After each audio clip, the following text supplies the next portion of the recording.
একটু সহ্য করুন, আপনি মা হবে। ডাক্তারবাবু তাড়াতাড়ি চলুন, আমার শোনাই সকাল থেকে কিচ্ছু খাচ্ছে না। হবে না, প্রেগনেন্ট পেশেন্ট আছে, আপনি ওকে নিয়ে আসুন। আমি ব্যাংক ম্যানেজার। টাকা? ডাক্তারবাবু, আমার বউ গর্ভযন্ত্রণায় ছটফট করছে আর আপনি টাকা পেয়ে চলে যাচ্ছেন। ওনার বাচ্চাটা খুব অসুস্থ, আমি এক্ষুনি চলে আসবো, চলুন। আরে আরে, সব শালা টাকার গোলাম। দাঁড়া, পুলিশকে ফোন করি। প্রতিদিনই খাসি মাংস খেতে দিই, বাট আজকে সকাল থেকে কিছুই খাচ্ছে না। আহা, বুড়ো মানুষটা না খেয়ে রাস্তায় শুয়ে আছে, উঠুন। ডাক্তার কোথায় গেল?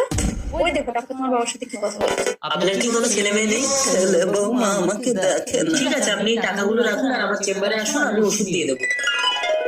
চলুন, বসুন, সবাইকে ডাকুন। শোনাই কি হয়েছে? কি হয়েছে?